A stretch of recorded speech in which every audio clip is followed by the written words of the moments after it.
आज हमारे साथ ऐसी शख्सियत हैं जिन्हें खेल में पहली बार राष्ट्रीय तेंजिंग नॉर्वे अवार्ड मिला है। पैरा स्विमिंग में उन्हें ये अवार्ड मिला है और मध्य प्रदेश से उनका नाता है, मध्य प्रदेश के वो रहने वाले हैं। हमारे साथ हैं para swimmer Satyendra Singh Lohia. Sir बहुत बहुत स्वागत है आपका कार्यक्रम में। Thank you so much. Thank you so much. Sir जैसे मैंने बताया कि पहली बार कोई है जिन्हें कि पैरा स्विमिंग में तेंजिंग नॉर्वे जो अवार्ड मिला है, तो मध्य प्रदेश के लिए बहुत बड़ी बात है और आप एक ऐसी एक पहली शख्सियत है देश में। किस तरह का महसूस कर रहे हैं, क्या फील कर रहे हैं आप?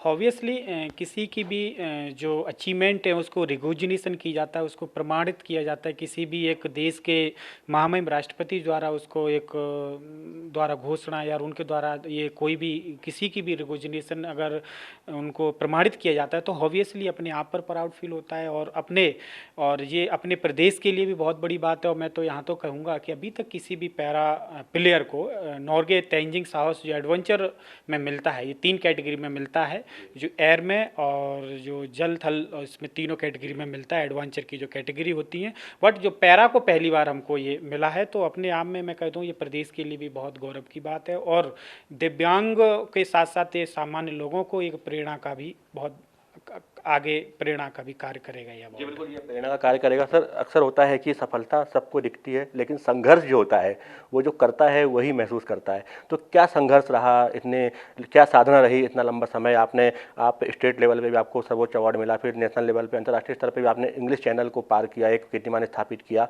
और अब ये अवार्ड आपको मिला है। तो क्या संघर्ष रहा आपका पूरा अभी तक? देखो, संघर्ष एक जीवन, मैं तो कहता हूँ कि जीवन ही व्यक्ति का संघर्ष होना चाहिए। कभी भी व्यक्ति को ये नहीं सोचना चाहिए कि हमारे जीवन में क्या परेशानियाँ हैं, क्योंकि बिना संघर्ष आज मैं तो इस आपके दूरदर्शन के माध्यम से कहना चाहता हूँ कि किसी भी महापुरुष की हिस्ट्री को आप पढ़ लीजिए, बिना संघर्ष के कभी भी किसी को कामयाबी नहीं मिली है। यहाँ वैसे कहते हैं कि बिना संघर्ष के कोई महान नहीं होता, पड़ती नहीं हथौड़े की चोट, पत्थर पर पत्थर भी मूर्त नहीं होता, पत्थर भी मूर्त होता है उसको भी पहले छेनी हथौड़े से किया जाता है। इसी प्रकार से व्यक्ति के अंदर स्किल निखारने के लिए संघर्ष से जो व्यक्ति निकलता है वो अपने लिए तो प्रेरणा का स्रोत होता ही है, वो दूसरों के लिए, अपने देश और अपने राज्य के लिए बहुत बड़ा प्रेरणा का कार्य करता है। आप बिल्कुल प्रेरणा के स्रोत हैं। और सर अगर बात की जाए आपका जो एक पारिवारिक पृष्ठभूमि क्या रही है, कहाँ से आप, किस तरीके से शुरुआत हुई खेल की, किस तरीके से आपका रुझान हुआ और आज आप इस मुकाम को आपने हासिल किया है, तो पूरा बताएंगे दर्शकों को कि किस तरीके से आपका एक पूरा जीवन यात्रा रही है? मेरी जीवन यात्रा काफ़ी संघर्षशील रही है, क्योंकि मैंने कभी नहीं सोचा था कि मैं अंतर्राष्ट्रीय, नेशनल और स्टेट लेवल का स्विमर बनूंगा।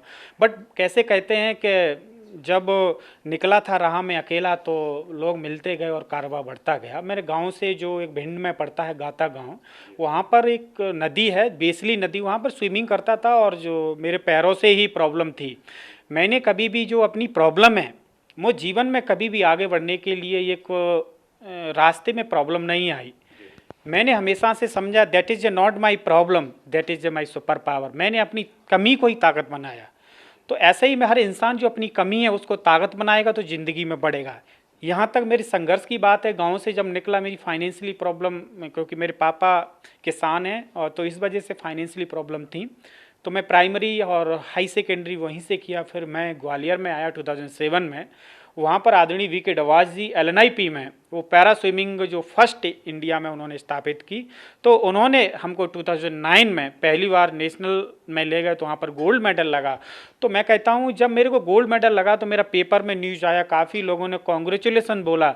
तो मैं कहता हूँ वो अपने अंदर मोटिवेशन जागा, क्योंकि जब किसी पौधे को पानी देते तो डेली बढ़ता है। इसी प्रकार से जब किसी प्रतिभा को प्रोत्साहित किया जाता है, उसके मॉरल को हाई किया जाता है, तो ऑटोमेटिकली हमारे लोगों को, जो लोगों ने मेरे को मॉरल हाई किया, कहा कि आप ज़िंदगी में एडजस्ट और एक्सेप्ट करना मैंने सीख लिया, तो तब मेरा ये यहाँ तक सफ़र रहा। इस सफ़र के साथ साथ मैं दूसरे लोगों को भी यहाँ कहना चाहता हूँ, ये चीज़ मैंने ही नहीं अचीव की, हर व्यक्ति, हर पर्सन, चाहे दिव्यांग और सामान्य, किसी भी बड़ा कार्य करने के लिए बराबर होता है, बशर्ते उसकी सोच और मन पर विश्वास होना चाहिए और उसके कार्य करने की एक लगन होना चाहिए। वो तब व्यक्ति अपने जीवन में बढ़ेगा और वो अपने परिवार और प्रदेश और देश का नाम अंतर्राष्ट्रीय स्तर पर गौरवान्वित करेगा।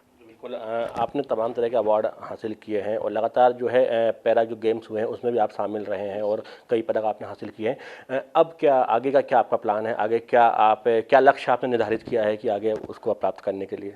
मेरा पहले तो यही लक्ष्य है, क्योंकि वैसे मैंने स्विमिंग इस वजह से की, क्योंकि हमारे इंडिया में नहीं, मैं तो यहाँ एक छोटे से प्रदेश भोपाल में अभी जो राजधानी वहाँ बैठा हूँ, कि टैलेंट है, मगर टैलेंट वो गांव में है, मगर वो टैलेंट को प्लेटफॉर्म नहीं मिल पाता, तो इस वजह से वहीं बस्ट हो जाता है। हमको प्लेटफॉर्म मिल गया तो हम यहाँ तक आ गए। तो मैं चाहता हूँ कि मैं आगे स्विमिंग स्थापित करूँ, क्योंकि एक स्पोर्ट पर्सन की भी एज होती है। तो मैंने जो भी अचीवमेंट हासिल की है, मैं एक पुल का कार्य करने का कोशिश करूँगा, क्योंकि गाँव में वो टैलेंट है, वो टैलेंट को समाज और अपने जो समाज के सामने लाने का कार्य करूँगा।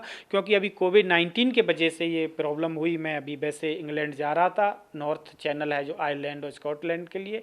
अब मैं नेक्स्ट ईयर 3 सितंबर 2021 को मैं उसको अटेम्प्ट करूँगा, और मैं सोचता हूँ कि जो अब मैं ओलंपिक भी है तो उसके लिए भी इवेंट ट्राई करूँगा। और मैं चाहता हूँ कि मेरे को भी जिस तरीके से अभी एक खिलाड़ी हैं मरिगन थंगावेलु जो तमिलनाडु से हैं, उनको राजीव गांधी खेल अवार्ड मिला है। मैं भी चाहता हूं कि हमारा प्रदेश का नाम, एक राजीव गांधी अभी तक किसी को नहीं मिला है, वो अगर इस प्रदेश को मिलेगा मेरे नाम से, तो मैं कहता हूं ये मेरे लिए उपलब्धि नहीं होगी, प्रदेशवासियों के लिए उपलब्धि होगी, जिससे एक खेल के माध्यम में एक सकारात्मकता आएगी। और इसीलिए कभी भी मैं खिलाड़ियों से कहना चाहता हूँ, कभी भी जीवन में निराशा ना बनाएं, क्योंकि निराशा जीवन में अपने में तो आती है, वो दूसरे के जीवन में भी डिमोटिव करती है। जब खिलाड़ी जब खेल के रूप में जब आगे बढ़ता है, तो वो खिलाड़ी ये नहीं है कि मैं अंतर्राष्ट्रीय खेल, एक खेल भावना रहेगी व्यक्ति के अंदर, तो अपने जो इम्यूनिटी पावर, एक जब स्वस्थ मन और स्वस्थ शरीर रहेगा तो अपना कुछ भी कार्य कर सकते हैं। तो मैं सबसे कहना चाहता हूँ कि अपने डेली पहले योगा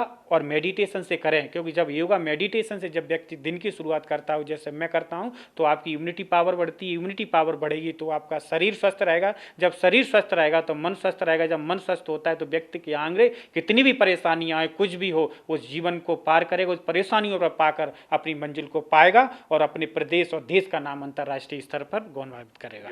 सर, अंतर्राष्ट्रीय स्तर की बात हो रही है, अगर हम पैरा गेम्स को हमने देखा है कुछ सालों में काफ़ी बढ़ावा मिला है राष्ट्रीय स्तर पे भी और अंतर्राष्ट्रीय स्तर पे भी। अगर हम पैरा स्विमिंग की बात करें, जो कि आपका स्पेशलाइजेशन उसी में है, तो इसमें अंतर्राष्ट्रीय स्तर पे क्या अभी सिचुएशन है और भारत अभी इसमें कहाँ पर है और आगे आपको क्या लगता है कि कहाँ जा सकता है?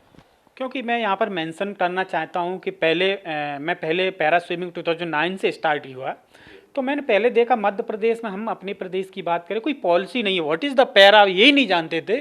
तब मैंने सोचा कि मैंने सीएम साहब से रिक्वेस्ट किया, काफ़ी स्पोर्ट ऑफिस में डायरेक्टर साहब से बोला कि आप सामान्य लोगों को तो कर रहे हैं, मगर पैरा को क्यों नहीं सॉरी, इनको तो ज़्यादा करना चाहिए, क्योंकि जो लोग अपनी सिचुएशन के साथ आगे बढ़ रहे हैं। तो उन्होंने बोला बात तो अच्छी है, मगर काफ़ी शासन का भी प्रोसीजर होता है, काफ़ी नियम बनने में। फिर मैंने हरियाणा की पॉलिसी, सारे प्रदेश जो देश में लागू उन पॉलिसी को लेकर शासन को किया, हाई कोर्ट में पिटीशन लागू किया, तब मैं लास्ट ईयर जो फैसिलिटी नॉर्मल को वो इनको चालू हो गई, जो फैसिलिटी नॉर्मल। यहाँ तक स्विमिंग की बात है, क्योंकि हमें इंफ्रास्ट्रक्चर डेवलप करना पड़ेगा पैरा स्विमिंग के लिए। पहले तो हमें इन लोगों को, दिव्यांग लोगों के लिए इनकी सेंसिबिलिटी होनी चाहिए अपने अंदर। पहले तो रैंप ही नहीं है, बहुत से कार्यालय में हम देखेंगे, तो हमें रैंप जरूरी होना चाहिए। उनके प्रति सिंपैथी तो नहीं रखना चाहिए, दिव्यांग सिंपैथी का वो नहीं है, उनको उनको सहारा देने की जरूरत है, उनको अवसर देने की जरूरत है, उनको रास्ता दिखाने की जरूरत है। बिल्कुल सर, अभी कुछ सालों में हमने देखा है कि केंद्र सरकार ने काफ़ी अच्छे इनिशिएटिव लिए हैं खेल को लेकर,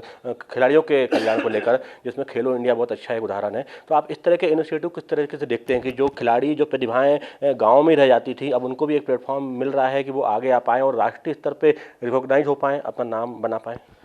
हाँ, अच्छा है पीएम मोदी साहब का फिट इंडिया फिट, ये बहुत अच्छा कैंपेन है। साथ में सुगम्य भारत अभियान जो दिव्यांग लोगों के लिए चलाया गया है, वो दिव्यांग को एक अच्छे कनेक्टिविटी से जोड़ रहा है, उनके अवसर प्रदान कर रहा है। तो सरकार का ये बहुत ही अहम दिव्यांग को आगे बढ़ाने में कार्य भूमिका निभा रहा है। राष्ट्रीय स्तर पे चेंजिंग नॉर्वे जो अवार्ड है वो दिया जाता है। राज्य स्तर पे आप चाहते हैं ऐसा कोई अवार्ड हो या ऐसा कोई अवार्ड शुरू होना चाहिए जो कि नौनिहाल हैं, जो नए खिलाड़ी हैं, जो कि आगे आना चाहते हैं और अपना नाम कमाना चाहते हैं, देश का नाम करना चाहते हैं? हाँ, श्योर होना चाहिए, क्यों नहीं होना चाहिए, क्योंकि राष्ट्रीय स्तर पर कोई भी अगर फैसिलिटेशन किसी को दिया जा रहा है इस अवार्ड की, तो प्रदेश स्तर पर ऑब्वियसली होना चाहिए।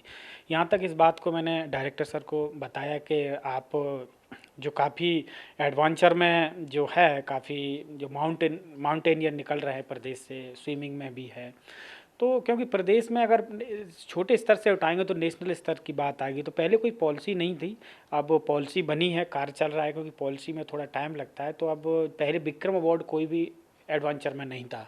तो अब ये सजेशन आया है कि जो भी एडवेंचर में करेगा, चाहे सी में हो या एयर में हो या लैंड में हो, तो उसको विक्रम अवार्ड से सम्मानित किया जाएगा। तो उसके लिए अभी नियम संशोधन होने के लिए गए थे, डायरेक्टर सर ने बताया। श्योरली मे बी ये नेक्स्ट ईयर से ये इनको भी विक्रम अवार्ड दिया जाएगा। सत्येंद्र जी, इस समय कोरोना का संकट चल रहा है पूरे देश में, पूरी दुनिया में ही है ये संकट, और कहीं ना कहीं एक निराशा का दौर है। तो आप जैसे लोग कहीं ना कहीं एक आशा का संचार करते हैं, लोगों को मोटिवेट करते हैं, तो आप क्या संदेश देना चाहेंगे जो लोग कि आप दिव्यांग हैं और आप पैरा स्विमिंग आपने इतना बड़ा नाम कमाया है, तो जो लोग पूरी तरह से स्वस्थ है, फिट है, फिर भी निराशा में हैं, उनको आप किस तरह का संदेश देना चाहेंगे और क्या कहना चाहेंगे, किस तरीके से वो अपना जीवन जो है वो अच्छे से मोटिवेट होकर आगे बढ़ा सकते हैं? देखो, मैं तो यही कहूँगा, क्योंकि कोई भी प्रॉब्लम हो एक नया अवसर लेके आती है। पीएम साहब ने भी ये काफ़ी कहा था, क्योंकि पहले आपने देखा होगा कोविड से पहले ना तो कोई वर्चुअली प्रोग्राम करता था, ना वर्चुअली किसी प्रकार का कोई ऐसे प्रोग्राम आयोजित थे। क्योंकि जब ये कोविड ये आया तो इससे टाइम भी बचा, क्योंकि अब सारे काम वर्चुअली चल रहे हैं, क्योंकि ऑनलाइन कार्य करने से हमारे टाइम की बचती होती है और काफ़ी प्राइवेसी भी रहती है उसमें। क्योंकि टाइम का आजकल बहुत वैल्यू होता है। जो टाइम की वैल्यू होता है, टाइम की कीमत वही समझता है जो ज़िंदगी में जिसने मेहनत किया हो। तो टाइम इज़ द मनी भी बोल सकते हैं, टाइम इज़ द स्किल बोल सकते हैं। टाइम की बहुत क्वालिटी, इससे हमें टाइम बचाने की एक वो आ गई। और हमको किस परेशानी, किस सिचुएशन में रहना है, वो भी जीवन में अगर किसी भी प्रकार की परेशानी आएगी तो अपने दैनिक जीवन में भी परेशानी अगर आएगी तो उसको भी एडजस्ट कर लेगा। कोविड ने ये सिखाया है कि हमें किस तरीके से रूल को फॉलो करना है। जो सोशल डिस्टेंसिंग है, पहले हम कहीं भी किसी भी तरह का हाथ लगा देते, अब बड़ा अवेयर होकर व्यक्ति कहीं भी जाता है। तो ये काफ़ी अब एक अवेयरनेस आई है कि हमें स्वास्थ्य के प्रति पूरी तरीके से जागरूक होना चाहिए। पहले स्वास्थ्य के प्रति व्यक्ति बिल्कुल भी जागरूक नहीं था, कोई भी अवेयर नहीं रखता। कोविड ने ये सिखा दिया कि व्यक्ति के लिए लाइफ कितनी अहम है और स्वास्थ्य जीवन में कितना अहम है। जब जीवन में अच्छा होगा तो सब कुछ उससे ही लगा हुआ है, बिना स्वास्थ्य के कुछ हासिल नहीं होता। सर, डीडी न्यूज़ के बात करने के लिए आपको बहुत बहुत धन्यवाद, बहुत बहुत शुभकामनाएं आपको। आपको भी बहुत बहुत थैंक यू सो मच। आपने हमको जो अपॉर्चुनिटी मिली और पूजा बर्दर मैडम ने अपॉर्चुनिटी दिलाई, thank you so much all staff. तो ये थे हमारे साथ तेंजिंग नॉर्वे राष्ट्रीय खेल अवार्ड से अलंकृत सत्येंद्र सिंह लोहिया, जो कि देश के पहले ऐसे पैरा स्विमर हैं जिन्हें ये अवार्ड मिला है। Ajit Dwivedi, DD news, Bhopal.